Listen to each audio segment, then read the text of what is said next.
গতকালকে আমরা একজন লোককে অ্যারেস্ট করেছি, যার বাড়ি লিচু বাগান। তার কাছ থেকে আমরা স্কুটি এবং জিজ্ঞাসাবাদে আমরা একটা বাইকও তার পজিশন থেকে আমরা রিকভারি করি।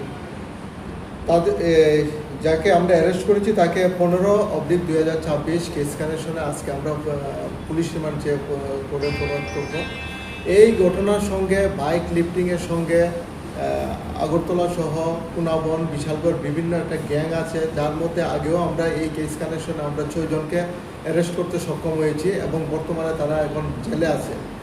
আর কালকে যাকে আমরা অ্যারেস্ট করেছি তাকেও আমরা জিজ্ঞাসাবাদ করে আর তার সঙ্গে কোন কোন গ্যাং আছে বাইক লিফটিংয়ের আমরা উদ্ধার করতে সক্ষম হব এবং এখন পর্যন্ত টোটাল তাকে নিয়ে 6 জনকে আমরা এই কেস কানেকশনে অ্যারেস্ট করেছি। স্কুটিটা কবে চুরি হয়েছিল বা কোথায় থেকে চুরি হয়েছিল? অ্যাকচুয়ালি তার পজিশন থেকে যে স্কুটিটা পাওয়া গেছে তাকে আমরা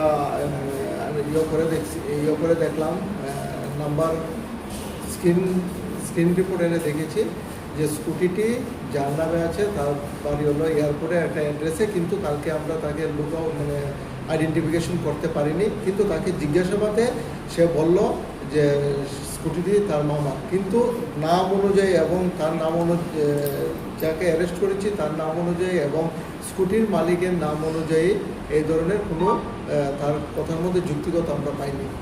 এই নাম্বারে স্কুটির মালিকের তরফ থেকে কোনো থানাতে মিসিং ডায়েরি করা হয়েছিল কি? আমাদের এখানে কোনো মিসিং ডায়েরি করা হয়নি, কিন্তু আমরা এখন তদন্ত করে দেখছি অন্য কোনো থানাতে করা হয়েছে কি। যাকে আটক করা হয়েছে তার বিরুদ্ধে আগে কোনো এরকম কেসের কোনো মামলা আছে কি?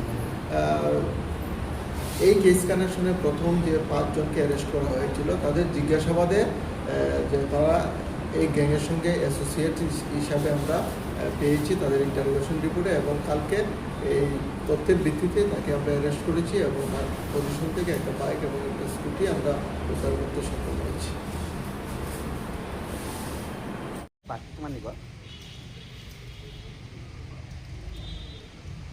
দাঁড়ান।